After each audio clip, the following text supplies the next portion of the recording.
Ça y est, on y est. Le grand oral du candidat Yacine Idriss Diallo sur le plateau de la Grande Team. Eh bien, oui, on ne va pas vous faire attendre plus longtemps. Merci de l'accueillir comme il se doit sur le plateau et chez vous également.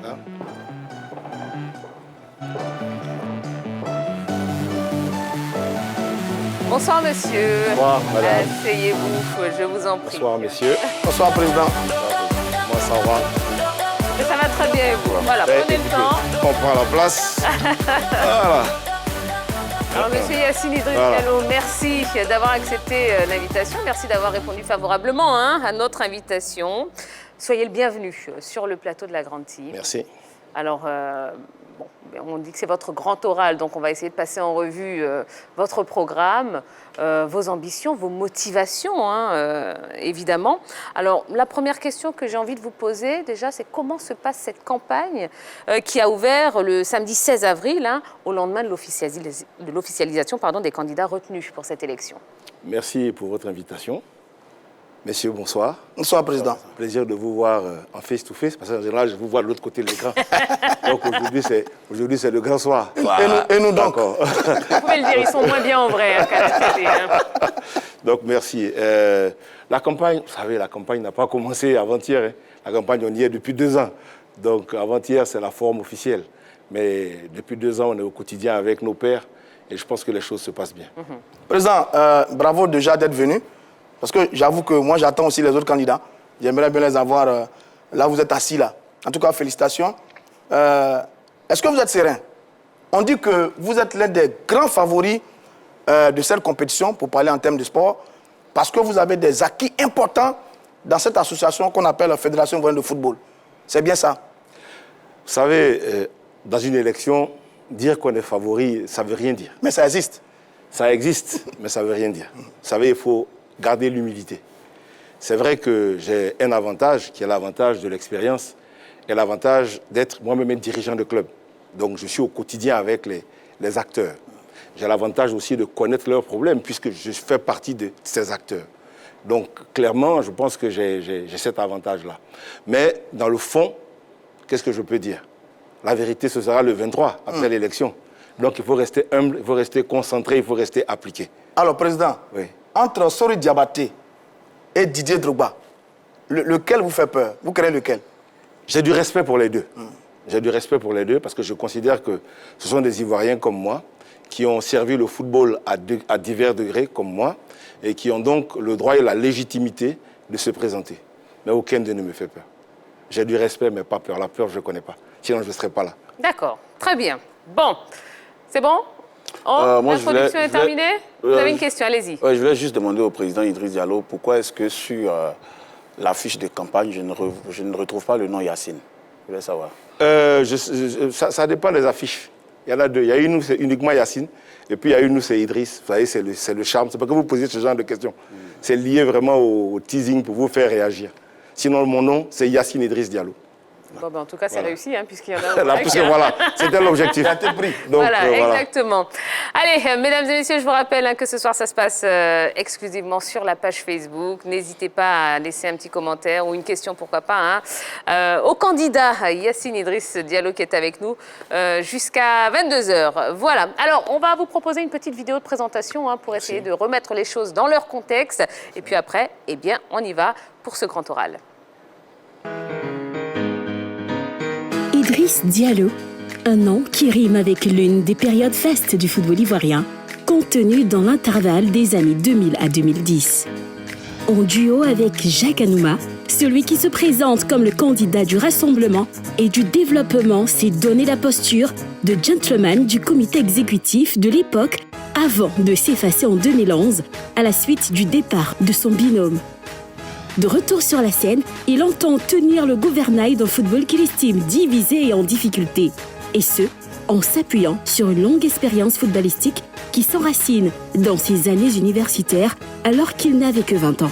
Parce que le candidat de la liste rassemblée pour développer a fait connaissance avec les arcanes du football depuis les années 80, où il a dirigé l'AUC avant d'atterrir à l'ASEC Mimosa et de mettre son savoir-faire au profit de la FIF en tant que vice-président sous Jacques Anouma.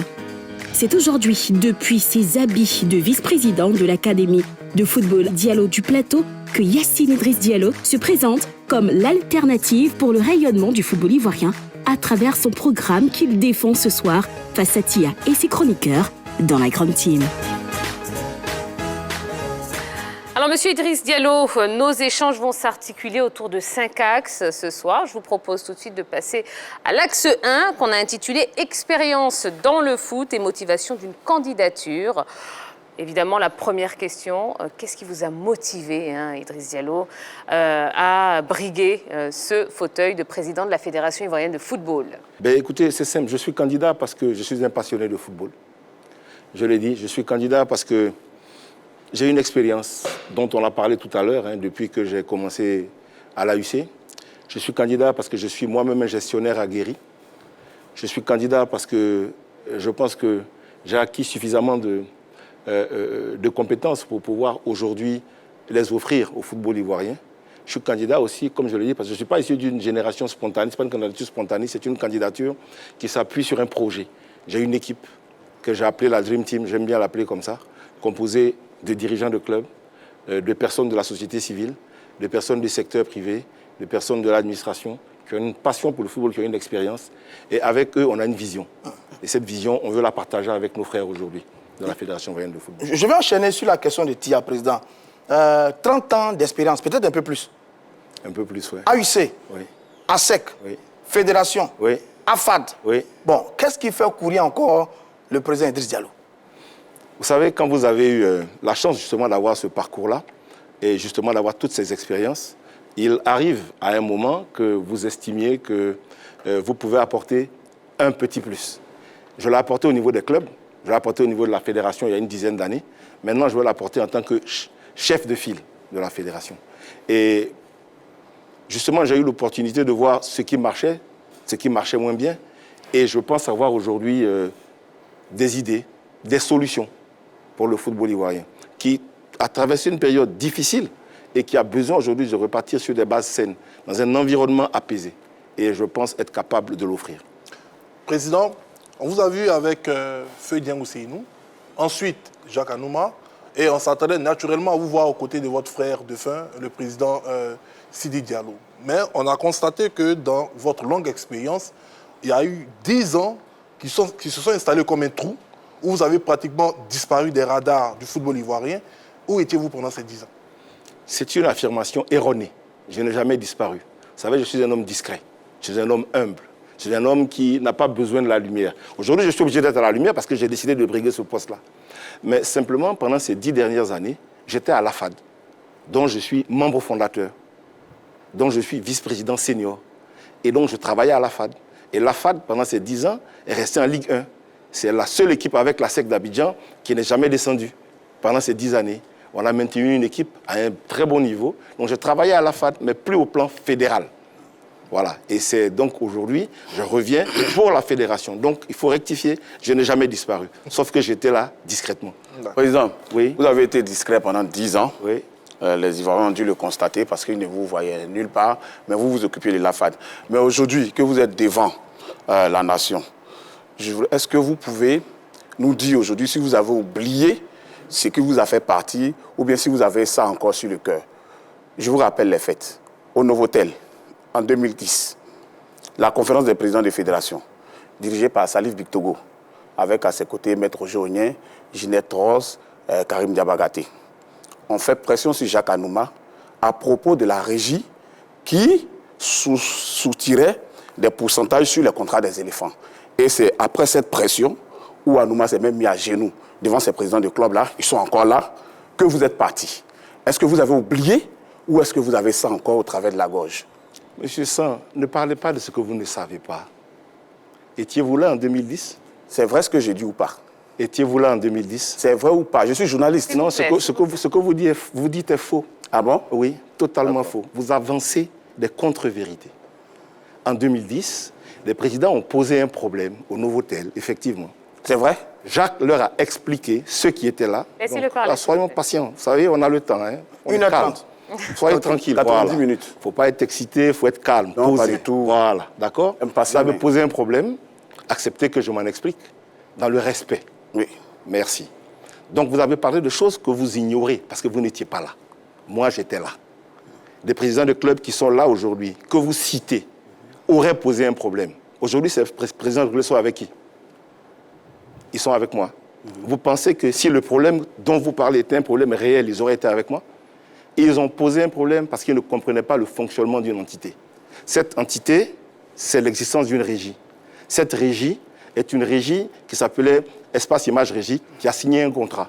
Et même pour vous ici, dans votre société, celui qui vous rapporte de l'argent est rémunéré. C'est le rôle d'une régie.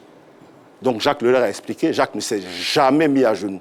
Celui qui vous a affirmé ça, il vous a raconté des histoires. Et comme vous n'étiez pas là, la première des choses qu'on demande à quelqu'un dans votre métier, c'est de vérifier les dires avant de les affirmer. Donc, je vous interdis de me dire des choses sur lesquelles vous n'avez aucune preuve. C'est une question de principe. Dans ce que j'ai dit, qu'est-ce qui est faux, président? Voilà. Il faut que ce soit clair. S'il Qu'est-ce vous qui est plaît, faux? ça, c'est vrai. Et là, les présidents de club, est-ce que Salif Bictogo, est-ce que Roger Ognien, est-ce que Ginette Ross, est-ce que Karim Diabagadé étaient bien là et ont mis la pression sur Jacques Anouma et c'est à la suite de cette pression que vous êtes parti? Vrai ou faux? C'est faux. Ils ont posé un problème, Jacques leur a donné des réponses. À l'issue de ça, je suis resté à la fédération. C'est pour ça que j'ai dit, parlez de ce que vous savez. Non seulement je suis resté, j'ai conduit les éléphants à la CAN 2010 en Angola. Si vous l'ignorez, j'y étais. J'étais avec les éléphants à la Coupe du Monde 2010, comme on appelle en Afrique du Sud. Donc vous êtes en train de parler de quoi? Pourquoi vous êtes parti D'accord. alors? Non, sans c'est vrai. S'il vous plaît, non, on avance. S'il vous plaît, non, on ne va pas rester dessus. S'il vous plaît, avançons.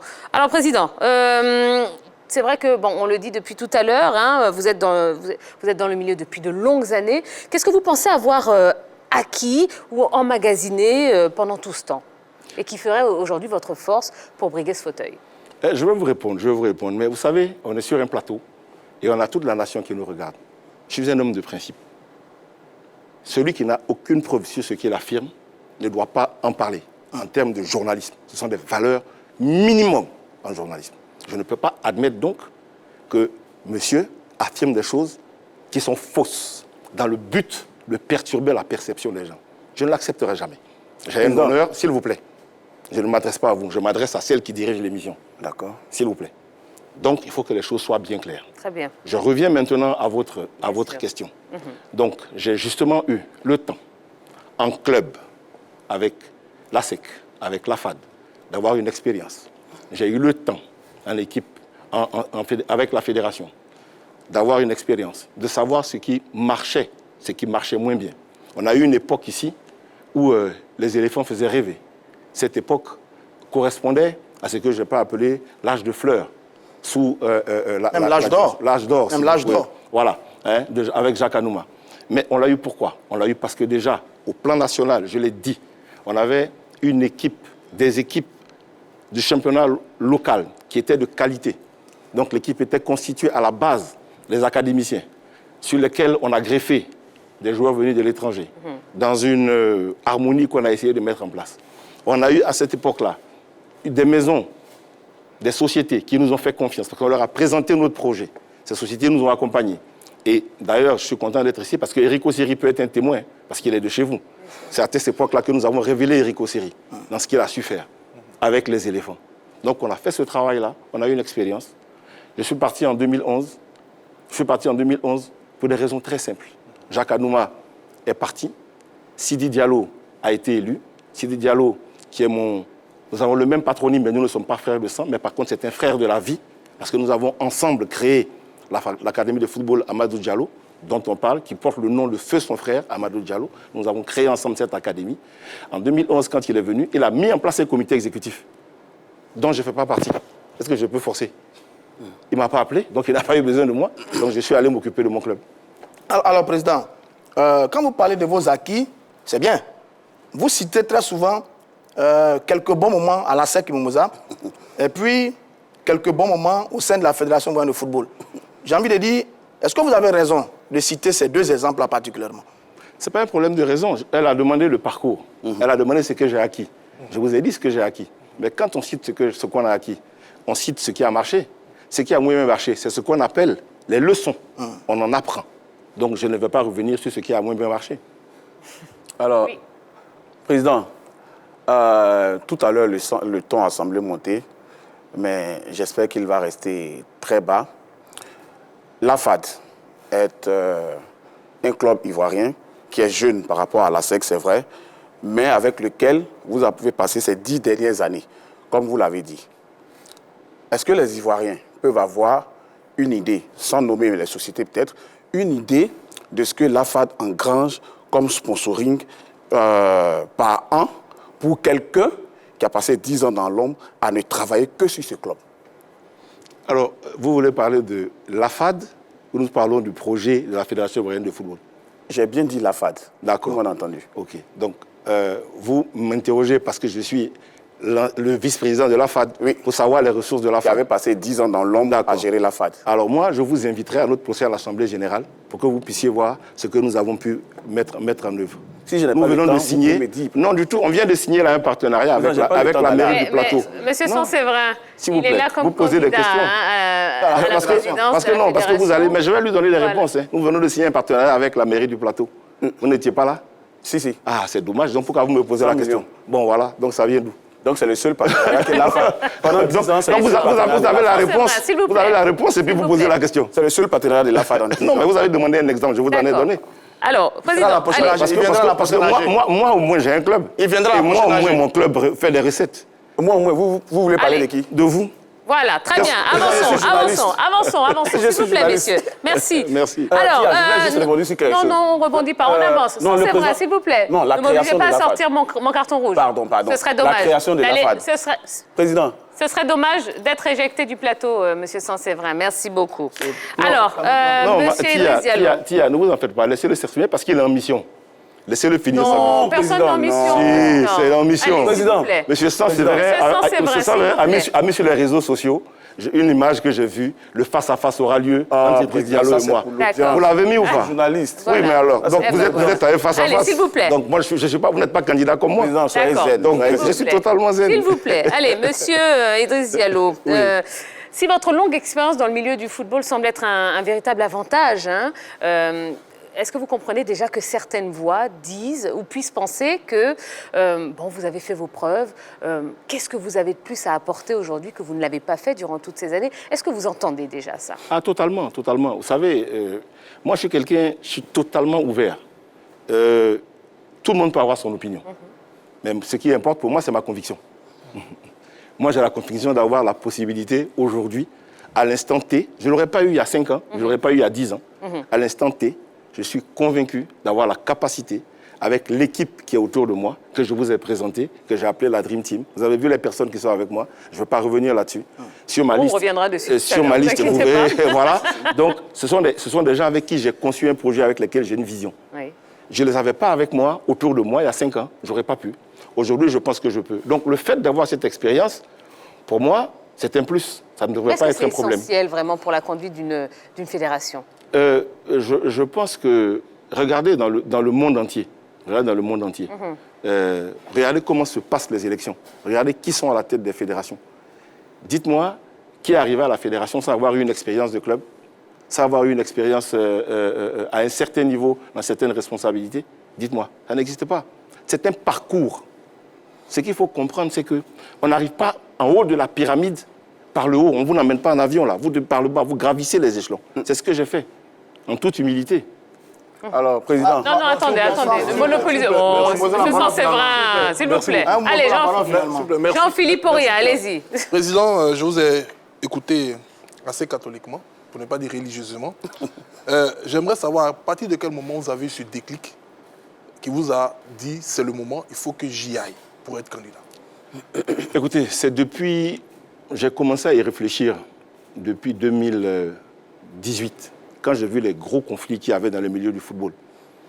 Parce que je vois des gens qui se connaissent tous. Quelque part, ils ont des relations, ils ont des liens. Et puis, il y avait beaucoup C'est un axe sur lequel on va venir. de pression. Voilà. Et quand j'ai vu ça, j'ai trouvé que c'était dommage. Et puis, en 2019, j'ai pris la décision d'y aller. Et puis, quand j'ai pris la décision d'y aller, pour être tout transparent, je suis allé voir Sidi Diallo. Sidi Diallo, qui est, comme je l'ai dit, un frère. J'ai dit, Sidi, j'ai appris que tu ne seras plus candidat.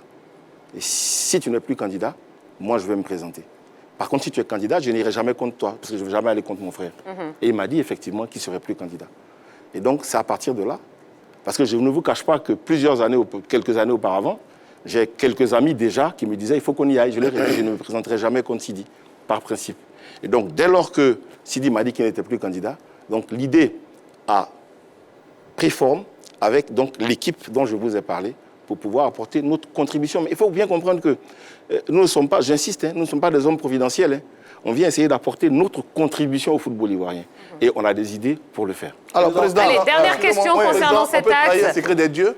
Vous êtes allé voir le président Sidi. Quand vous lui avez porté votre projet de candidature, qu'est-ce qu'il vous a dit concrètement? Et ce sera la dernière question de cet axe. Est-ce qu'il Allez-y. vous a dit je vous accompagne en tant que frère ou qu'est-ce qu'il a dit? Non, Sidi a été très honnête avec moi. Sidi a dit, écoute Idriss, je comprends ton projet, je le respecte, mais moi, mon candidat, c'est Sori. Et je lui ai dit, Sidi, mais c'est bien, si Sori est ton candidat. J'ai même la boutade, j'ai dit, si ton candidat, c'est bien, parce que je veux le battre, il faut te préparer. Et puis on a rigolé, et puis on s'est séparés. Voilà. D'accord. Très bien. Non, j'ai dit non, c'est la dernière question, messieurs. Allez, tant pis. On va marquer une toute petite page de publicité. Ne bougez pas, on revient dans quelques instants, toujours en compagnie du candidat Yacine Idriss Diallo. Ne bougez pas. Oui, on continue, les questions.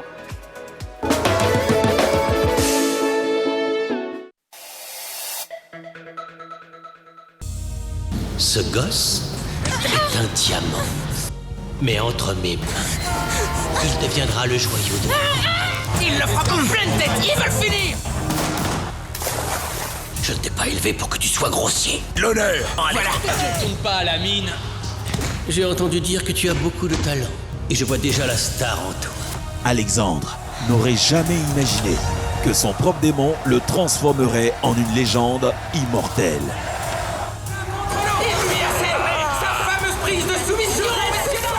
Blue Demon. On lui fera verser jusqu'à cette dernière goutte. J'ai aussi vu le diable dans tes poings et dans tes yeux, l'ami. Je l'ai vu très clairement. C'est mon monde. C'est ma vie. Blue Demon, un feuilleton inspiré de faits réels. À voir sur la 3 à partir du lundi 25 avril à 22h. La 3, disponible sur le canal 203 du bouquet Canal+, numéro 3 de la TNT et 740 pour Star Times. La 3, nous offrons 3 fois plus de sport.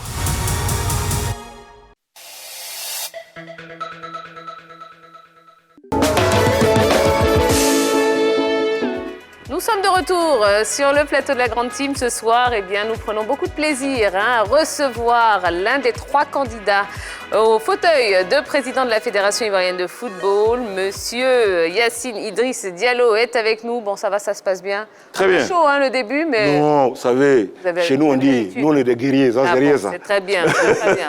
Bon, ben, ça tombe bien, on a encore un maximum... C'est fair play. D'accord, très bien. On a encore un maximum de questions pour vous. Et puis, les téléspectateurs sont invités ce soir à s'exprimer via notre page Facebook. On est en direct sur Facebook, Facebook Live. Donc, passez le message autour de vous. Dites à tout le monde de se connecter également sur la page Facebook de la 3 et nous laisser un petit commentaire, une question, pourquoi pas, à Monsieur Idriss Diallo qui est avec nous. Allez, on va passer à l'axe 2, messieurs, si vous le voulez bien. Le choix des membres du comité exécutif. Alors, entre autres compétences, votre liste du comité directeur regorge de plusieurs dirigeants de club. On en a comptabilisé 12, si je ne m'abuse. Est-ce que vous pensez que ce soit la meilleure option pour redonner une âme au football ivoirien? Écoutez, c'est une question de méthode. D'accord, je l'ai dit. C'est un groupe de personnes qui ont réfléchi à ce projet. Et avant d'avancer, donc en tant que président de club, je me suis ouvert à mes pairs. Je leur ai dit, écoutez, je vais y aller, mais je ne veux pas y aller au hasard. Donc, je les ai réunis et nous avons ensemble, sur la base de ce que nous avons identifié comme étant les problèmes du football, conçu un projet. Je le disais, on a fait une analyse SWOT, force, faiblesse, opportunité, menace, et sur la base de ça, on a sorti un projet. Donc, ce projet-là, je le dis, ce n'est pas mon projet, c'est le projet des acteurs. Parce que je suis moi-même un acteur. Vous voyez? Donc, c'est le projet des acteurs. Et pour le mettre en œuvre, effectivement, donc, je me suis appuyé sur une partie de ces acteurs. Parce que ces acteurs-là, étant ceux qui ont conçu le projet, sont capables de le mettre en œuvre. Ça les responsabilise. Donc, si vous voyez, mon comité exécutif, c'est 50% de dirigeants de club. Et puis après, j'ai pris des personnes qui ont des compétences pluridisciplinaires et qui ont aussi une passion, qui est le football. On a une passion commune. Donc c'est ainsi que je fais venir des personnes du monde de l'administration, donc de la très haute administration, comme M. Ouattarassier, du monde du privé, comme M. Pierre Bion, administrateur, directeur général de ce groupe-là, donc qui est le premier employeur en Côte d'Ivoire. Et puis voilà un certain nombre de personnes comme ça qui ont des compétences avérées et qui donc, avec qui nous avons conçu ce projet. Allez, Roger Stéphane. Alors, Président, sur votre liste, il y a 12 votants. C'est très important parce que les votants sont courtisés en ce moment. Est-ce que c'est un choix stratégique par rapport aux élections? Et puis aussi, des financiers, des administrateurs. J'ai envie de dire, quels sont les critères qui ont amené au choix de ces hommes qui vous entourent? Le premier critère, c'est la passion pour le foot. Je vous l'ai dit, il faut qu'ils soient passionnés, et c'est le cas. Le deuxième critère, c'est la capacité d'apporter quelque chose, la compétence. Et toutes ces personnes-là ont des compétences. Et en ce qui concerne les présidents de club, ce n'était pas forcément un calcul lié au nombre de voix, c'était vraiment une approche liée au fait que ces personnes-là avaient participé activement à la mise en œuvre du projet, et donc ils étaient capables de le déployer. Et c'est comme ça que j'ai dit 50% de dirigeants de club. Et puis à côté de ça, donc j'ai pris des personnes issues du secteur privé, comme je vous ai dit, des financiers, des chefs d'entreprise, parce que vous le verrez tout à l'heure, je vous parle d'un pool de partenaires que j'ai à côté de moi. Et ce pool de partenaires-là a besoin donc d'avoir en face d'eux des personnes qui ont une moralité et une inattaquable, et donc une capacité de leur donner confiance dans l'engagement que nous voulons mettre dans le foot. Alors, ça dit que, Président, moi j'ai vu les autres listes. Oui. Sur une liste, vous avez beaucoup de financiers et très peu de présidents de clubs. Sur une autre liste, vous avez beaucoup de présidents de clubs et très peu de financiers. Et vous, votre liste semble un peu dans l'équilibre, plus ou moins, c'est ce que je vois. Je veux dire, comment vous avez réussi à réaliser cette alchimie quand je pense au déséquilibre des autres listes? Non, simplement parce que ce projet a été conçu, on a pris le temps de le concevoir. Donc, on savait à chaque niveau ce que chacun pouvait nous apporter. Tous ceux qui sont sur cette liste ont un rôle. Auront un rôle dans la vision que nous allons déployer. Alors, Ça, c'est vrai. Président, j'ai regardé votre liste. J'ai vu des personnes sur cette liste qui ont fait partie du combat du GX. Ils ont fait partie du combat du GX. Et ça m'a emmené à prendre les listes de réunions du GX. Tous ne sont pas sur votre liste, ils sont disséminés dans les autres camps aussi. J'ai pris les listes de réunions du GX. Nulle part, je n'ai vu votre nom sur une liste. J'ai vu le nom de M. Jacques Anouma, j'ai vu le nom de Maître Géonien. Les réunions se faisaient même. S'il vous plaît, allez directement à votre question. Oui, j'y vais. C'est vrai. Les réunions se tenaient même là-bas. Comment est-ce que donc, sans être présent, sans avoir mené ce combat-là, vous êtes donc retrouvé à la tête de ce groupe de personnes? Excellente question, ça va me permettre de clarifier les choses. Je n'ai jamais été membre du GX, je n'ai jamais participé aux réunions, je vous remercie, ça c'est une information qui est juste. Je dis toujours vrai. Merci. C'est une information qui est juste. Mon approche a été très simple. Je vous ai dit, vous avez même dit, le GX aujourd'hui a éclaté. Il y a le numéro 2 de la liste de M. Drogba, qui est M. Comment il s'appelle Kone Abdoulaye, était l'un des leaders du GX. Le secrétaire exécutif du groupe de Sori, Nabi était un GX. Voilà. Donc, ils sont allés un peu partout. Comment j'arrive là? C'est simple. Vous savez, vous allez me connaître. Moi, je suis dans la méthode. Quand je parle avec Sidi Diallo, que Sidi Diallo me dit, écoute, moi, je soutiens Sori. Je regarde notre configuration. Quand je regarde la configuration, je sais qu'il y a un certain nombre de personnes qui sont avec Sidi. Et il reste ceux qui ne sont pas avec Sidi, qui forment un bloc, qui est le GX. Donc, je vais voir Malik Toé. Je dis, Malik, écoute, moi, je suis candidat. Et je pense qu'avec les personnes qui sont derrière moi, que je lui ai présentées, qui ne sont pas du GX, je suis capable d'aller au résultat. Et je pense que toi, Malik, dans la forme où tu es, tu ne peux pas réussir. Parce que simplement, c'est trop clivant. Vous avez des situations extrêmement déchirées. Donc, je pense que mon objectif, moi, c'est de vous rassembler. C'est d'ailleurs pour ça que ma liste s'appelle « Rassembler pour développer ». Donc, Malik, je souhaite que tu viennes avec moi. Moi, je vais t'emmener des nouvelles personnes qui ne sont pas au GX, comme Diabaté de l'Amfiara, comme le président colonel Koné, qui n'était pas au GX, etc. Je vais vous ramener même des gens qui étaient chez Sidi, comme paix à son âme, mon ami, mon regretté Souleymane Sanogo, de Sol FC, comme mon regretté Bibia, etc. Donc, j'ai fait j'expliquais à Malik que pour le football ivoirien, il fallait qu'il accepte. Et Malik, au début, n'était pas d'accord, mais quand j'ai fini de lui faire la démonstration, que je lui ai présenté les personnes qui étaient avec moi, Malik m'a dit, effectivement, ça me parle. Et de toutes les façons, le GX aussi, aujourd'hui, a éclaté. Donc, je vais te présenter ce qui reste du GX. Effectivement, voilà comment je les ai rencontrés. Et voilà comment ces personnes ont accepté de venir avec moi, avec tout simplement les autres que j'ai ramenés. Le but, si vous voulez, justement, c'est de ne pas dépendre d'une chapelle. C'est d'avoir la capacité de réunir tout ce monde-là. Voilà la démarche que j'ai effectuée. Alors, Président, pourquoi vous n'êtes pas allé voir les têtes de ponte de ce GIS-là que vous êtes allé voir Malik Touré? Je veux dire, par exemple, pourquoi vous n'êtes pas allé chez Roger Onyen, chez Jacques Anouma ou même chez Koné Aboulaye?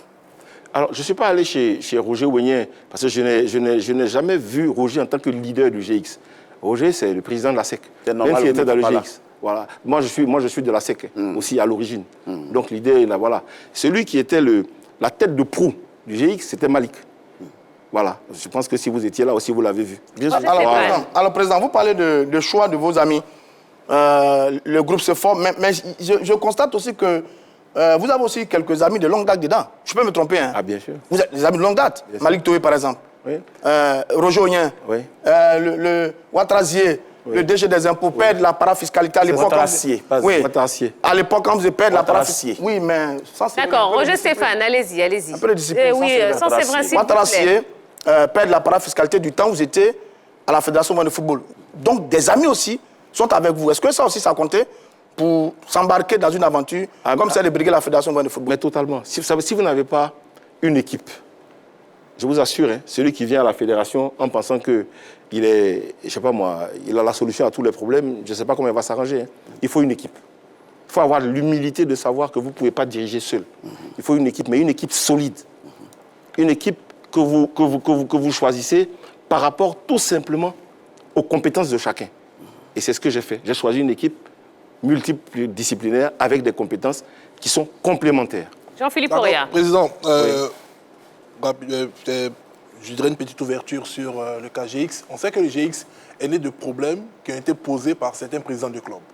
Mais on sait également que ces problèmes ont été un tant soit peu déportés sur le terrain des problèmes de personnes.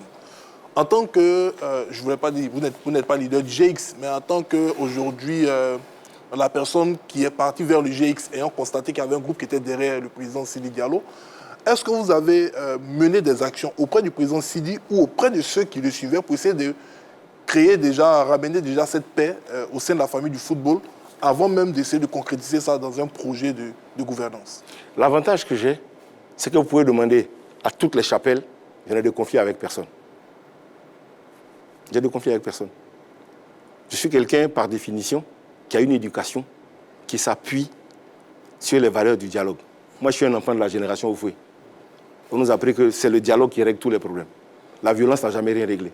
Est-ce que vous ne pensez pas qu'aujourd'hui, le fait d'avoir, bon, je dirais la majorité des membres du GX avec vous, ne va pas un tout peu braquer ceux qui étaient contre le GX Mais comment font-ils pour cohabiter avec les anciens GX qui sont chez eux, qui sont aujourd'hui leurs leaders? Comment ils font? Ceux qui sont chez Sori, Nabi, c'est le secrétaire, c'est lui qui rédige tous les documents. Il est là-bas, non? C'est un ancien GX. Aboulaye Koné, qui est de l'autre côté, il est là-bas, non? C'est un ancien GX. Donc, si ils arrivent à collaborer avec eux depuis 2 ans, pourquoi ne collaborent-ils pas avec moi? Moi qui veux rassembler tout le monde. Donc, aujourd'hui, l'atmosphère est saine entre ex-GX et ex-Pro-Sidi. Vous savez, dans beaucoup de choses que nous vivons, c'est monté en épingle. Hein. C'est vraiment monté en épingle. Et puis bon, je m'excuse, hein, quand il n'y a pas de buzz, la presse n'aime pas trop ça. Donc il faut toujours du buzz. Mais sinon, moi je n'ai absolument aucun problème avec toutes ces personnes-là. Et je vous assure, si les anciens GX sont aujourd'hui des leaders, et chez Sori, et chez Didier, pourquoi ne voulez-vous pas que ces anciens GX-là puissent travailler avec nous au cas où nous sommes élus? Mais président, très bien, président. Sur les hommes, parce que c'est bien le chapitre des hommes, vous avez des femmes avec vous? Totalement. 5 femmes, si je ne m'abuse. Tout à fait. Dont une de nos consoeurs, qui est Anne-Marie Nguessan. Bravo d'avoir choisi une journaliste. Qu'est-ce qui a milité en faveur de ces 5 femmes-là? Ce qui a milité, c'est que ces 5 femmes sont chacune dans leur secteur des femmes actives et qui sont passionnées de football. Si vous prenez Anne-Marie, je ne veux pas vous la présenter. La présidente de l'UNEPSI, l'Union de la presse. Voilà, vous la connaissez mieux que moi. Et d'ailleurs, Anne-Marie, je tiens à vous dire, a insisté pour que dans notre projet, nous ayons une partie consacrée à la presse sportive. Et donc, on a prévu cela pour que justement on puisse vous aider à élever votre niveau et votre niveau de compétence. Je n'ai pas dit qu'il n'est pas bon, hein. J'ai dit on va encore l'élever. C'est très bien pour qu'ensemble nous allons dans la même direction. Elle a insisté là-dessus. Vous avez Christine, qui est la présidente de Mossou. Donc c'est une présidente de club. C'est là. Avec Ginette Ross, c'est la seule présidente de club. Vous avez Madame Roland et Madame Kassebedo, qui sont deux publicitaires. Donc, ils sont dans le domaine, voilà. Et puis, vous avez Madame Malika, qui est une financière d'un gros groupe encore, hein, un gros groupe en Côte d'Ivoire. Je ne citerai pas le groupe, hein, je ne veux pas faire de publicité. Voilà. Donc, toutes ces dames-là sont là, pas parce qu'elles sont dames, elles sont là parce qu'elles ont de la passion pour le football et elles ont des compétences qu'elles peuvent nous apporter. D'accord. Voilà. Président, il y a quand même une absence qu'on remarque sur votre liste, c'est celle de Cyril Domoro. Oui. Il était pourtant sur la première liste. Oui. Finalement, son nom n'apparaît plus. Oui. Pourquoi? Cyril Domoro est un pilier important de notre combat. C'est un pilier important de notre organisation. Il est le président de l'AFI. Son parrainage avait fait grand bruit à l'époque. Hein? Oui. Alors, justement, Cyril Domoro, en tant que président de l'AFI, l'AFI est une institution qui a deux affiliations. Une affiliation nationale avec la Fédération ivoirienne de football et une affiliation internationale avec la FIFPro. À l'époque, donc, Cyril nous ayant donné le parrainage, il a subi les foudres de la FIFPro. La FIFPro l'a donc suspendu, a suspendu son association d'activités internationales à la FIFPro. Et lors de nos derniers travaux et dans nos statuts, à l'article 47, le fameux article 47, il y a un alinéa qui dit n'avoir pas subi de sanctions, c'est l'alinéa F, sur les 5 dernières années de l'UFOAB, la CAF, la FIFA ou tout autre organisme sportif. La FIFPro fait partie de ça. Donc nous avons mis en œuvre un principe de précaution. Vous savez, Cyril a été suspendu avec la FIFA, avec tout son bureau par la FIFPro. Donc tous les membres de son bureau sont susceptibles de prendre une sanction parce qu'ils ont eu la sanction. Donc on a préféré, par prudence, mettre Cyril de côté. Président, oui. Vous avez parlé de suspension de la FIFPro en 2020. C'est ça. Voilà. Mais en février 2022, oui, il y a eu des élections à l'AFI. C'est ça. Et cette institution suspendue-là, la FIFPro, oui, était à l'AG. C'est ça. Comment vous expliquez ça? La FIFPro, justement, alors, c'est ça. C'est très bien, ça vous donne l'opportunité de mettre les choses à leur place. Oui, bien sûr. Il se trouve que Cyril, l'entité avait été suspendue sur des motifs. Les motifs, c'était qu'il n'avait pas organisé l'Assemblée générale, qu'il n'avait pas ci, qu'il n'avait pas ça. Donc, il a fait tout ce qu'il devait faire en accord avec la FIFPro. Donc, au moment de l'Assemblée générale, la FIFPro, qui avait donc validé les textes, est venue. La FIFPro est venue, la FIFPro a assisté à l'Assemblée générale, Cyril a été réélu à l'unanimité, et donc il a continué. Mais la FIFPro n'a pas acté sa réintégration, la réintégration de l'AFI. N'ayant pas acté sa réintégration, on n'a pas voulu prendre de risques. C'est aussi simple. Donc à l'heure actuelle, l'AFI est toujours suspendue. L'AFI n'a pas été réintégrée. Encore. Voilà, vous comprenez. L'AFI, au plan national, a tous ses droits. Au plan de la FIFPro, ils n'ont pas encore été réintégrés. Mais est-ce que la FI peut participer à l'élection du 23 avril? Mais totalement. Totalement. Pour les activités au plan local. Oui, attention. Voilà, clarifier ça. Il ne faut pas s'emballer, il faut faire les choses simples. Vous ne m'avez pas écouté. Je vous ai dit, l'AFI est affiliée au plan national à la Fédération ivoirienne de football. Donc l'AFI n'a pas de sanction au plan national. Donc à ce titre-là, ils ont tous leurs droits. Ils font les activités. Ils ont participé à toutes les assemblées générales. Ils vont voter. Par contre, l'AFI a été suspendue par la FIFPro. Mais l'AFI n'est pas candidate, donc n'est pas concernée par l'article 47. L'article 47 concerne ceux qui sont candidats. Je ne sais pas si vous comprenez. Oui, donc ils ne sont pas candidats, donc ils ne peuvent pas être concernés par l'article. Voilà, c'est pour ça que, justement, comme nous avons des juristes, des éminents juristes, ils nous ont dit, attention, il y a un risque de suspension, il y a un risque de choses. Vous savez, nous, on ne nous a rien passé. Hein. Donc, on est au courant qu'il faut faire très attention à tout ce qu'on fait. Hein. Président, donc, on a protégé, voilà. J'ai tenu à poser cette question parce que, justement, une institution comme la FIFPro ou bien la FIFA, si elle suspend un organisme ou bien quelqu'un et qu'elle vient à l'Assemblée générale, ça veut dire qu'il n'a plus rien en fait. Voilà. J'aimerais que vous meniez des recherches dans ce sens avec vos juristes. Non, ne vous en faites pas, je n'ai pas besoin. Moi, je ne suis pas le président de l'AFI. Le président de l'AFI, c'est Cyril. Donc, c'est lui peut-être qui doit rechercher ça. Cyril n'a pas reçu. Vous savez, en administration, il y a ce qu'on appelle le parallélisme des formes. Très important. Quand on vous suspend par un courrier, on va vous réintégrer par un courrier. Si ce n'est pas fait, ça veut dire que vous êtes encore suspendu. Aussi simple. Allez, on va passer à l'axe 3 de notre entretien, le programme de gouvernance. Alors, dans vos 5 axes majeurs de gouvernance, vous mettez en priorité le comité de surveillance. Est-ce que ça ne met pas finalement de la concurrence avec la commission gouvernance? Voilà, alors c'est une opportunité aussi de clarifier la chose. La commission gouvernance est née de nos derniers travaux sur la volonté de la FIFA d'avoir une commission indépendante. Dans cette commission, les membres sont élus à l'Assemblée générale en même temps que le président cette année. Et donc, c'est des membres de la société civile, des membres qui viennent, qui se présentent, qui n'ont aucune attache, qui viennent, qui se présentent et puis qui sont élus. Ils sont chargés de la gouvernance et de la conformité. Moi, dans mon programme, j'ai intégré quoi? J'ai intégré le fait que tous les problèmes dont on a parlé pendant ces 5 dernières années, c'est des problèmes de gouvernance. Comme disent les Ivoiriens, il a volé, on accuse les gens de tout et de rien. Alors, il y a des choses qui sont vraies, il y a des choses qui sont peut-être pas vraies. Bon, je ne veux pas rentrer dedans. Et donc, j'ai estimé, fondamentalement, que pour éviter toute suspicion sur ma gestion, j'ai proposé de créer un comité de surveillance. Mais pourquoi ce comité de surveillance? Parce qu'il est constitué de ceux qui apportent l'argent à la fédération. C'est la différence avec le comité de gouvernance et de conformité. Eux, ils vont vérifier que les procédures sont respectées, que les dépenses sont faites dans les règles, etc. C'est l'aspect gouvernance et conformité. Le comité de surveillance, il va être composé, parce qu'en fait, les ressources de la fédération viennent d'où? Elles viennent, des sponsors, donc ceux qui vous envoient de l'argent, avec droit télé, avec sponsoring simple, etc.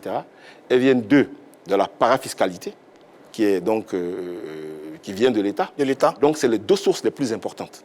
Donc, dans ce comité de surveillance, il va y avoir les sponsors qui vont désigner des représentants. Il va y avoir la direction générale de la douane, la direction générale des impôts, parce que c'est eux qui lèvent la parafiscalité. Il va y avoir aussi des clubs, mais les clubs qui ne sont pas au comité exécutif, pour ne pas qu'ils soient jugés partis, qui ne sont ni au comité exécutif, ni à la Ligue, ni dans choses, pour ne pas qu'il y ait chose. Et donc, ça va permettre que ceux qui donnent leur argent sachent où va leur argent. Alors, pour moi, je le disais, je préfère avoir le comité de surveillance qui va faire ce travail-là, la commission de gouvernance qui va faire ce travail. Comme ça, on a au moins 2 contrôles et puis je suis tranquille. On pourra m'accuser de rien. Président, dans l'axe 3, il est question du programme de gouvernance. Vous avez parlé du comité de gouvernance, vous avez parlé d'une commission que vous allez mettre en place pour faire également un autre contrôle. Mais moi, je voudrais poser ma question sur votre projet en lui-même. J'ai une question qui est assez simple et qui est assez basique. À combien chiffrez-vous votre projet sur les 4 ans à venir? Alors, ma démarche, elle est aussi simple. Aujourd'hui, à la fin de l'exercice 2020, nous avons constaté des dettes de 5 milliards. Ça, c'est le niveau de dette de la fédération. Tout au cette année 2020, nous avons constaté des recettes de l'ordre de 6 milliards. Pour des charges de l'ordre de 7 milliards. Ça veut dire que vous avez un déficit structurel d'1 milliard par an. Mais quand vous venez dans une entité comme celle-là, il faut générer de nouvelles ressources. Donc, je vous ai parlé de mon comité de mobilisation des ressources avec les sponsors. Nous avons, nous, chiffré notre programme. C'est pour ça que je vous ai parlé d'un programme réaliste et réalisable. Parce que j'ai entendu des choses. Bon, ce que moi je sais, c'est que ce que je vais donner au club en termes d'augmentation de revenus, ce que je vais mettre dans l'organisation, pour l'organisation des compétitions, des jeunes, etc. Ce que je vais mettre dans la création des ligues, ce que je vais mettre dans le renforcement de la DTN, ce que je vais mettre dans le renforcement de l'arbitrage, tout ce que je vais mettre est chiffré à peu près à 3 milliards. Par an. 3 milliards par an. Donc, je vais faire passer les ressources de la fédération de 6 à 9 milliards. D'accord? En année 1, attention, hein, c'est pas maintenant. Hein, c'est pas maintenant. C'est-à-dire, c'est quand je prends les fonctions là, maintenant je suis élu en avril, je prépare voilà, pour la saison qui va arriver. D'accord? Donc, on a, mon groupe de sponsors a pour objectif de mobiliser 3 milliards. En plus des 6 milliards existants. Puisque 6 milliards, c'est ce qui existe déjà. Donc saison 2022-2023, hein, on est Voilà. bien. L'objectif, donc, c'est avoir 3 milliards complémentaires. Et ces 3 milliards-là donc, vont porter nos revenus à 9 milliards. Et nous allons travailler, justement, grâce à la gouvernance, à réduire les charges qui ne sont pas forcément... parce que dans les dettes dont on nous parle, il y a des dettes non certifiées. On va faire un travail. Parce que vous êtes obligés, dès lors que les dettes ont été acceptées par l'Assemblée générale, de les prendre en compte. Hein. Ça, il faut le savoir. Donc, nous allons passer à ce niveau de recette de 9 milliards pour pouvoir financer toutes nos activités. Voilà. Et donc, vous avez dit, sur les 4 ans, mais c'est 3 milliards par an, en plus au minimum. Voilà. C'est vrai. Alors, Président, dans votre speech, je sens beaucoup de transparence dans la gestion. Vous allez être transparent. Alors, je veux évoquer 2 choses. J'avais déjà évoqué ça en début d'émission, mais bon, le ton était déjà monté. La FAD, votre club, la FAD. Combien est-ce qu'il génère de recettes sur une année? Quelles sont les entrées, quelles sont les sorties?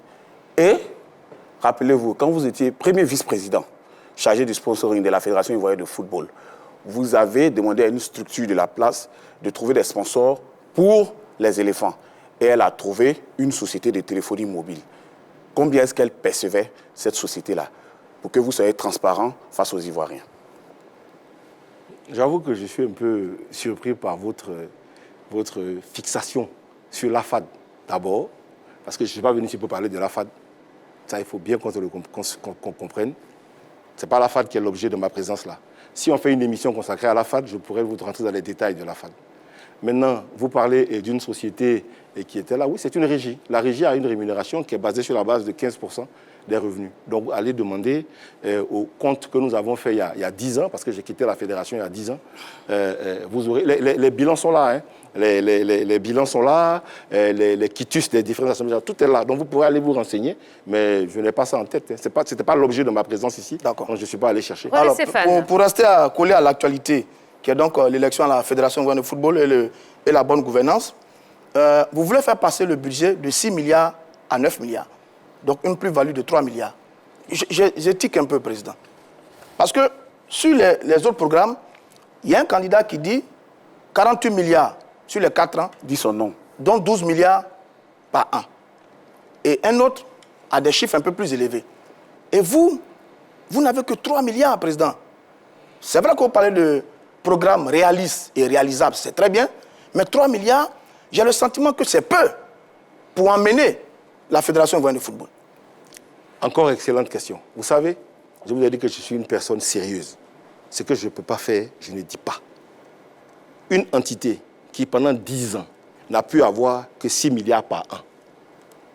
Vous pensez que du jour au lendemain, peut passer à 12 milliards ou à 48 milliards? Il faut que nous soyons sérieux. On n'est pas... Ou même à plus de centaines de milliards. On n'est pas chez les bisounours. Hein. On est dans une gestion... Moi, je suis un chef d'entreprise. Hein. Quand tu diriges une entreprise, tu as des règles. Hein. Aucune entreprise ne peut faire passer son budget, le multiplier par 2 en une année. Dites-moi, vous qui êtes là, dites-moi où ça existe. Moi, je parle, non, journaliste. Je parle parce que je dis, je vous ai dit, il faut un projet réaliste et réalisable. Vous savez, en période, s'il vous plaît, en période électorale, on peut venir faire des promesses. Les promesses, d'ailleurs, ne valent que pour ceux qui peuvent y croire. Moi, je prends des engagements, c'est totalement différent. Je ne fais pas des promesses, je prends des engagements. Donc les engagements que je fais, les engagements que je prends s'appuient sur une analyse de l'existant. Cet existant permet de faire une projection. Et cette projection, moi, quand je vous parle, elle existe déjà. Les fonds sont mobilisés. Président. Bon, j'ai une question importante sur ça. Non, s'il vous plaît, on est obligé de marquer une petite pause. Mais on est obligé de marquer une pause, Roger Stéphane. D'accord. Ou bien vous voulez aller vous expliquer avec la direction générale de la RTI. Merci. Allez, une toute petite pause. On revient dans quelques instants. Ne bougez pas. Allez, nous sommes de retour sur le plateau de la Grande Team. J'espère que vous passez une agréable soirée en notre compagnie. Nous, c'est impeccable. Hein. On a beaucoup de réponses à toutes nos questions grâce à notre invité, le candidat Diallo. Ben oui, et merci. Bon, j'espère que vous passez un bon moment, Président. Ça va? Tout à fait, très intéressant. Ok, bon, très bien. Je vous rappelle qu'on est en train de parler du programme de gouvernance de notre candidat. Alors, Président, dans votre projet de gouvernance, vous parlez d'apporter assistance aux membres actifs. De quoi il s'agit concrètement? Vous savez, les membres actifs, c'est pour ça que quand je parle, je demande qu'on respecte les présidents de club. Parce que les membres actifs sont ceux-là qui font la vie de l'association. Ils ne sont pas parfaits. Évidemment, ils ont leurs qualités, ils ont leurs défauts comme nous tous. Et donc, ils ont besoin qu'on les assiste. Et l'assistance se fera de plusieurs façons. La première des façons, c'est les subventions. Donc, les aider déjà à avoir une meilleure autonomie financière. La deuxième façon, c'est la formation. Vous savez, on se rend compte que quand on va aux assemblées générales, très souvent, il y a des difficultés pour comprendre les bilans, les choses. Donc, il y aura des actions de formation. Des actions de formation à l'endroit des présidents et des secrétaires généraux et des financiers. Ensuite, on va les aider aussi à s'organiser pour remplir les conditions du cahier des charges de la CAF. C'est une obligation sur les prochaines années. Donc, c'est un travail global qui doit nous permettre d'élever le niveau de gouvernance de l'ensemble des acteurs du football. Alors, Donc, Président, oui. sur l'aspect financier, pour terminer avec Encore ça. deux questions Ouais. concernant Alors, avant qu'on passe. Vous avez à parlé de 100 millions pour le club de Ligue 1, 50 millions pour le club de D2 et 30 millions pour le club de D3. Oui. Et vous dites que c'est un pôle financier qui va mobiliser les fonds. C'est bien ça, si vous avez bien compris. Oui, Alors, ce pôle financier, c'est quoi exactement et il va travailler comment pour mobiliser les fonds? Président, Oui. vous avez parlé de pool financier, pas de pôle. Oui. Pool financier. Il ne parle pas anglais. Pool financier. C'est vrai, être en roue libre ce c'était soir. pool. Merci C'était- beaucoup. C'était Pool financier. pool. Voilà, en fait, j'ai dit pool d'annonceurs. D'accord. Voilà. Donc, à la date d'aujourd'hui, je vous ai dit que mon projet est conçu depuis 2 ans. Et donc, depuis 2 ans, je travaille avec des annonceurs. Des annonceurs qui étaient dans le football. Des annonceurs qui ont travaillé dans le football. Des annonceurs avec qui, quand j'étais à la fédération, à l'époque, nous avons fait de très belles choses. Au cours des années 2005, 2006 et un peu après, on a fait monter les revenus en sponsoring aux alentours de 6-7 milliards à certains moments. Pourquoi? Parce qu'on a réussi, on est parti de rien pratiquement. Pour ceux qui ont une mémoire, quand Jacques Anouma est arrivé en 2002, on était au creux de la vague. C'était après le Mali. Ouais, on a raté la CAN 2004. D'accord. Après, on est allé en Afrique du Sud, à Polo, on nous a éliminés. En 2004, on n'est pas allé à Tunis. Et nous avons dit que notre objectif, c'est la Coupe du Monde. 2006. Et donc, c'est à ça qu'on a travaillé. Et donc, entre 2004 et 2006, on a travaillé à bâtir justement des bases de gouvernance, des bases d'une organisation efficiente. Et nous sommes allés voir des sponsors à qui on a dit, voilà le projet que nous avons. On a besoin que vous nous accompagniez. Ils ont dit, OK, nous, votre affaire de football, c'est un peu compliqué. Donc, donnez-nous un schéma de progression. On leur a dit, bon, dans 6 mois, voilà où on sera. Dans 1 an, voilà où on sera. Voilà où on va. On leur a expliqué, ils ont dit, OK, on valide, mais c'est performance. On va voir vos résultats. Et effectivement, étape par étape, ils nous ont accompagnés. Et ils nous ont accompagnés, ça a attiré d'autres annonceurs, et on a réussi à faire ce qu'on avait à faire. Donc, ces personnes-là, qui à cette époque ont travaillé avec nous, ont travaillé avec notre équipe, qui ont vu ce qu'on a pu faire à cette époque-là, s'étaient retirés du football à cause de tous les conflits que vous connaissez. C'était complètement retiré. Et nous avons réussi à les convaincre à revenir. Donc aujourd'hui, ils sont prêts et ils reviendront. Ils reviendront avec les moyens. Et les 3 milliards dont je vous parle, ce n'est pas du pipeau. C'est des fonds. On a évalué tout ce que va coûter les mesures qu'on va mettre en œuvre. Et ces mesures-là, on les a chiffrées, on leur a donné. Ils sont en train de trouver les revenus. Donc, ils existent. Mais pour des questions d'éthique, je ne peux pas citer aujourd'hui, dans la mesure où je ne suis pas encore élu. Je ne veux pas les exposer. D'accord. Jean-Philippe Oria. Président, je vais prendre un tout petit peu le contre-pied du thème, même si on va rester dans le thème, c'est toujours la gouvernance. Aujourd'hui, normalement, devait se tenir une rencontre entre le comité de normalisation et les différents candidats. Je pense que la nation entière attend de savoir ce qui s'est passé réellement durant cette rencontre. Quelle a été la teneur donc de cette rencontre demandée par le comité de normalisation? Je ne saurais vous dire parce que je n'ai pas assisté. Je je jeûne, donc je suis resté chez moi à jeûner. Et puis j'avais l'émission ici, donc je suis organisé pour venir. J'avais un collaborateur qui est parti. Je n'ai aucune information là-dessus. Il est censé me faire un compte rendu justement à l'issue de cette émission. D'accord. Allez, on va passer à l'axe 4, messieurs. L'axe 4, donc, qui parle de la crise du football ivoirien. On a longuement parlé du GX tout à l'heure, on ne va pas revenir dessus. Président, comment est-ce que vous voyez le football ivoirien au sortir de cette parenthèse électorale qui a quand même fait beaucoup de vagues? Oui. Pour moi, je vais peut-être vous surprendre. Je considère que la crise dont nous parlons est une crise qui a été surfaite. D'accord? Aujourd'hui, je suis convaincu que à l'issue des élections, un président sera élu. Il doit être bien élu. Ça veut dire que tous les candidats doivent pouvoir y aller, présenter leur programme, défendre leurs valeurs, et puis les électeurs vont désigner un président. Si nous trois, qui sommes les candidats retenus, nous aimons le football ivoirien, dès qu'un d'entre nous sera élu, on doit déclarer se mettre au service de celui qui sera élu. Et on doit le respecter. Parce qu'on ne peut pas dire qu'on aime le football ivoirien et puis donc dire si nous on n'est pas là, c'est le déluge. C'est ce qu'on a connu comme problème jusqu'à présent. Vous pouvez avoir votre projet, vous pouvez avoir vos valeurs, vous les défendez de façon objective, de façon équitable. Et une fois qu'on va aux élections, libres, transparentes, celui qui a gagné, on doit tous se mettre à son service. Point barre. Si on fait ça, parce que nous sommes tous des leaders, on a des gens derrière nous, on a des gens qui nous accompagnent.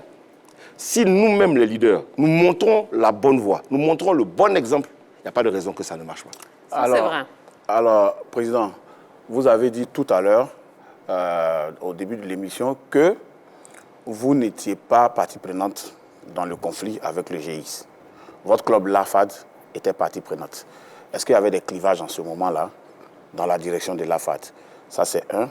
Et deuxièmement, aujourd'hui, est-ce que vous pensez qu'un candidat comme Sori Diabaté, qui est une des têtes de ponte de l'ancien comité exécutif, peut se réconcilier avec quelqu'un comme Roger Ognet? Écoutez, l'AFAD était effectivement dans le combat du GX. Le président Jacques Anouma est notre président. Il avait fait un choix, c'est un choix qui l'engage et que je respecte.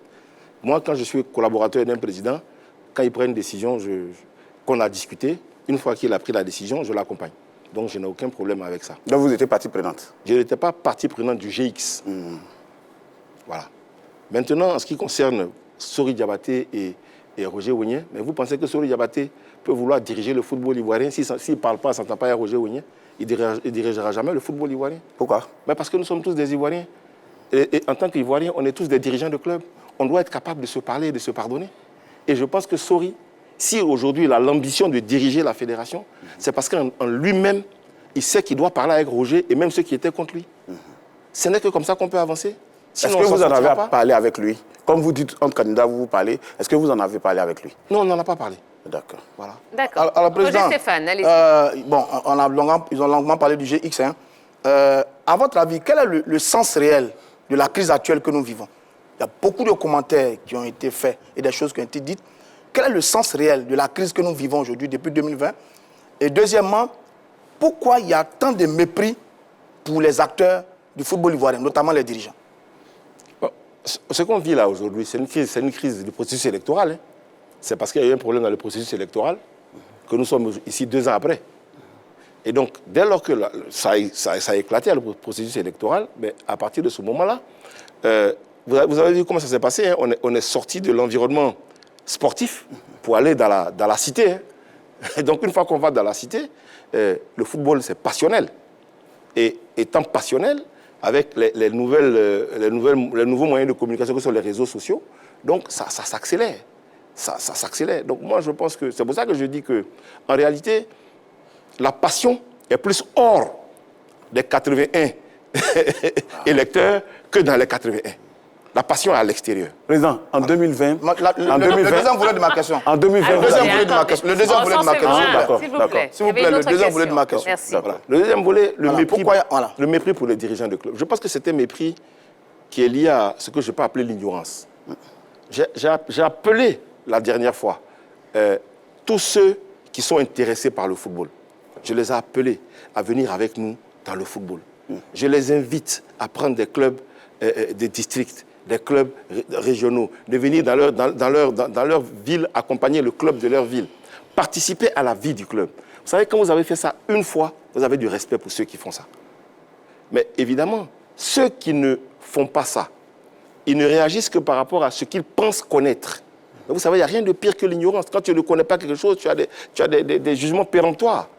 Mais s'ils venaient savoir l'engagement de ces présidents de club, les actions, les efforts que ces présidents de club font, que mes collègues font, que les acteurs font au quotidien, s'ils le faisaient, ils auraient un peu plus de respect pour ces personnes-là. Voilà. Jean-Philippe Aurier, allez-y. Merci Tia. Président, moi en termes de crise, je pense que comme Roger l'a dit tout à l'heure, on a beaucoup épilogué sur le problème du GX. Il y a la crise des présidents et pour moi, il y a la crise du football ivoirien. Donc moi, j'aimerais axer ma question sur la crise du football ivoirien. On a senti même avant cette crise électorale de 2020 qu'il y avait une sorte de cassure entre les acteurs du football, c'est-à-dire les joueurs et les dirigeants de clubs. On trouvait souvent incompréhensible que la subvention a été doublée et que malgré cela, certains clubs avaient toujours des difficultés à permettre à leurs joueurs d'avoir un certain niveau de vie. Quel est votre regard par rapport à ce problème et qu'est-ce qui peut expliquer fondamentalement ce problème? Alors, c'est un des problèmes réels que nous vivons. De mon point de vue, et je l'ai déjà dit, notre objectif, une fois que nous serons élus, c'est d'organiser des états généraux du football, au cours desquels les présidents de clubs, donc les acteurs, et les représentants des joueurs, donc tous ceux qui sont concernés par la famille du football, on va se rencontrer, on va s'expliquer. Le but au sortir de ça, c'est quoi? Parce qu'actuellement, quand on doit se rencontrer, c'est pro-Souri, pro-Drouba, pro-Idriss. Donc on ne peut même pas bien réfléchir dans tout. Une fois qu'on a fini, que, Inch'Allah, j'ai gagné, hein, on va faire les états généraux. Au cours des états généraux, on va analyser notre situation. Elle n'est pas compliquée. Les ressources que nous proposons aux présidents de club, des ressources additionnelles, on va les accompagner d'une proposition de charte et de réorganisation. Pour que, après négociation, lors des états généraux, on puisse fixer un SMIC pour les joueurs. Le SMIC pour les joueurs, je ne donne même pas le montant. Parce que je respecte ceux qui sont en face de moi. Ceux qui viennent dire, je vais donner 500 000, je vais donner tant, c'est gentil, hein, mais je ne sais pas où ils vont enlever. Moi, je ne peux pas donner ça. Moi, je sais ce que j'ai pour doubler les subventions. Je sais comment je peux le faire. Et une fois que je l'ai fait, j'ai dit au président de club, écoutez les gars, on a augmenté comme ça. Faites en sorte que vos 20 joueurs professionnels en Ligue 1 et en Ligue 2 aient un SMIC. Pour que ces gens-là, qui sont des enfants, comme on dit, des enfants, des Ivoiriens, aient un minimum de revenus, on va s'appuyer sur ça pour négocier avec la CNPS des cotisations. On va s'appuyer sur ça pour leur faire des assurances. On va s'appuyer sur ça pour les prendre en charge sur un certain nombre de choses. Fondamentalement, ce sera la première étape. Mais ça, on ne peut l'obtenir que dans un round de négociations avec les présidents de club. D'accord. Alors, Président, j'ai noté trois choses. Ce sera la dernière question. Oui, j'ai noté trois choses. Lors de la présentation de votre bureau, vous avez dit que vous ne faisiez pas partie de la gestion passée et que personne ne doit vous amputer ça. C'était une attaque contre l'ancien COMEX. Aïe. Donc, tout à l'heure, vous avez dit que ceux qui promettent 500 000, c'est le candidat Souri Diabaté. Vous n'êtes pas dans ça, ça fait une deuxième attaque. En 2020, vous avez dit que vous et Drogba, vous étiez face à une machine électorale, parlant du camp Souri Diabaté. Quel est votre problème avec ce camp-là? Et pourquoi vous ne le dites pas exactement? Mais je suis un peu surpris. Soyons factuels. Quand je dis que je ne suis pas comptable de la gestion, est-ce vrai ou est-ce faux? Je ne sais pas. Je n'étais pas dans une gestion, je ne peux pas la prendre, je ne peux pas l'endosser. Bon, c'est une évidence. Est-ce que le fait de dire ça, c'est attaquer quelqu'un? Donc déjà, ça c'est la première... voilà. Deuxièmement, vous dites que ceux qui proposent 500 000... J'ai dit oui, ceux qui proposent 500 000, je ne sais pas où ils vont le trouver. Parce que j'ai vu le programme. ou on propose 500 000. Moi, je ne sais pas. Je ne suis pas capable de promettre ça. Je dis, je vais négocier avec les présidents de club un niveau de salaire. Parce que je veux être, j'insiste, réaliste et réalisable dans ce que je vais faire. Maintenant, quand je dis, en 2020, que Didier et moi sommes face à une machine, et vous avez dit quoi déjà? Électorale, c'est vous qui avez dit ça. Une machine électorale, mais c'est la réalité. Puisque c'était le comité exécutif sortant qui avait désigné, comment on appelle ça, la commission électorale, et c'est une machine. Ils avaient proposé, président. Proposé en Assemblée générale, mais vous n'y étiez pas. C'est pour ça que c'est une question que j'ai posée. Oui, non, je vais vous expliquer. En Assemblée générale, il y a des gens qui ont dit, Monsieur le Président, puisque on va à des élections, pour éviter qu'il y ait des problèmes, faisons en sorte que les arbitres soient neutres. Donc, ils ont voulu proposer, plutôt que de proposer des noms des institutions. Donc, il y en a qui ont proposé l'ordre des avocats, l'ordre des notaires, l'ordre des experts comptables, ainsi de suite. Et puis, tout ça chapeauté par le comité, le CIO. C'est ce que nous avions proposé. Le président nous a dit non. Les textes disent que c'est moi qui propose. Et il a raison. CNO, Comité national olympique. Comité national olympique, voilà. Donc, et le président a raison. Il nous a dit non, je ne suis pas d'accord. Parce que les textes disent je propose. Bon, et il a proposé, avec les conséquences. Voilà. Peut-être que si on avait choisi des personnes neutres, on serait arrivé là. D'accord. Allez, on va passer au 5e et dernier axe, Président. Développement du football local et rapport avec les instances internationales. La fédération, eh bien, c'est généralement les équipes nationales et le football amateur. Mais le football ivoirien souffre de sa professionnalisation. Quelle est l'organisation que vous proposez pour la redynamisation de la Ligue professionnelle? En d'autres termes, est-ce que vous allez procéder à la nomination d'un président ou bien procéder par appel de candidature? Écoutez, moi je pense qu'il ne faut pas se voiler la face. Il y a deux aspects. Le premier aspect, c'est une direction technique nationale forte. Vous savez, dans tous les pays du monde, les pays qui ont réussi, c'est parce que la DTN est forte, elle est structurée. Dans notre pays, la DTN n'existe que de nom.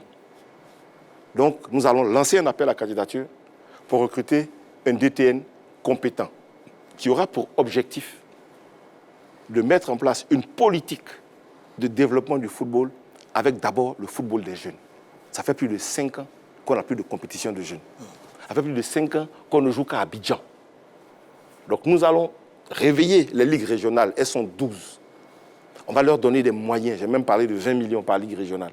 Ces 20 millions vont permettre, de leur prendre un siège, pour qu'ils aient au moins un endroit où les clubs peuvent venir les trouver quand c'est nécessaire. 2, équiper ce siège en matériel informatique et en matériel de bureau, avec une connexion Internet. 3, dans ce siège-là, avoir la CRA, la Commission régionale des arbitres, nommer des conseillers techniques régionaux, CTR, qui, en accord avec la direction technique nationale, vont maintenant développer le football local, tant football féminin que football des jeunes.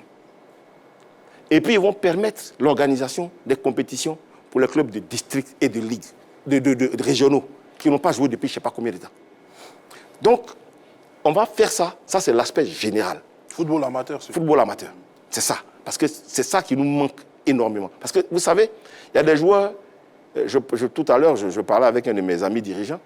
Ils prennent des joueurs, des jeunes, dans les centres de formation, que de nom. Et vous le prenez, vous l'amenez en première division. Le gamin, il a 18 ans, c'est en Ligue 1 qu'il apprend à jouer. Il y a un problème. Tout ça fait que le niveau n'est pas bon. Donc si vous allez à la base, que vous faites ce qu'il faut à la base, automatiquement les résultats vont se ressentir. Ça ne sera pas tout de suite, mais ça va se ressentir. Tous les grands pays au monde sont passés par cette réforme. La France, dans les années 82, a choisi un entraîneur un DTN qui s'appelait Stéphane Kovacs.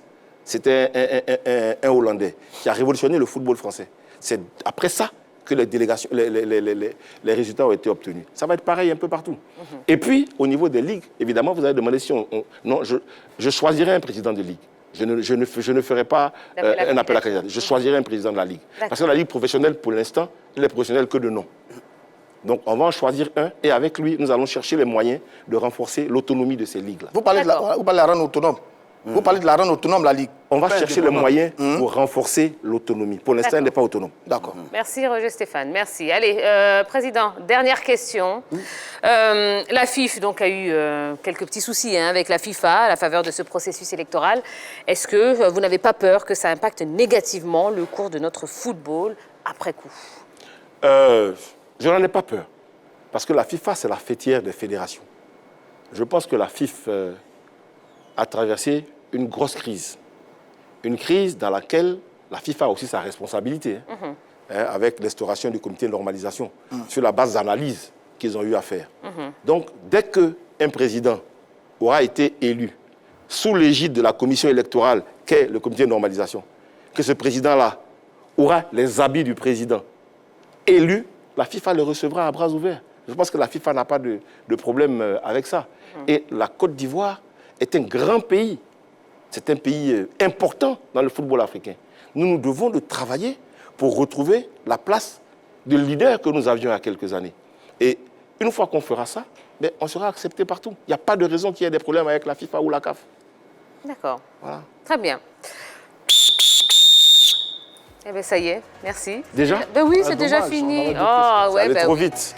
Ben 90 minutes, hein. Eh oui, on les a fait, ça passe Bon, on vite. aurait dû faire une prolongation alors, 120. Bon, ben ce sera l'occasion de revenir sur notre plateau. Avec plaisir, quand je serai élu. Eh ben, c'est tout ce qu'on vous souhaite. J'aurai une autre casquette. Toucher du bois. président. Attendez. Inch'Allah, j'ai dit toujours Inch'Allah. Toucher du bois. Exactement. Je dis Là, toujours c'est une Inch'Allah. promesse devant la nation. Hein. Inch'Allah. D'accord. Très bien. Allez, Oui, vous avez rapidement, votre, avant de se pardon. quitter, on vous rappelle que des invitations ont été adressées aux autres candidats. Le candidat Sori Diabaté, pour plan de communication déjà bouclé, ne sera pas disponible pour une émission avec nous. Et puis, on attend toujours la confirmation du staff du candidat Didier Drogba. On vous tiendra informé. Et puis, autre information, sachez que demain, mercredi 20 avril 2022, la 3 prendra en direct l'émission spéciale élection FIF proposée par RTI 1. Elle sera donc diffusée en direct simultanément sur la 3 et sur RTI 1 avec les trois candidats, Sori Diabaté, Idriss Diallo et Didier Drogba. Ce sera de 20h50 à 22h20. Et juste après, la grande team fera un débrief, un décryptage de 52 minutes. Et ce sera évidemment toujours en direct sur la 3. Eh bien, monsieur Idriss Diallo, qu'est-ce qu'on vous souhaite? Bonne chance pour l'élection. Merci. Et bien, en tout cas, le plus important, c'est que le football ivoirien se remette sur pied. Tout à fait. Et que les acteurs du football ivoirien puissent jouir de leur passion pour le football. Merci pour votre invitation et merci pour la participation active des chroniqueurs. Ça a été un bon moment. Merci. Merci. Beau moment partagé. Allez, on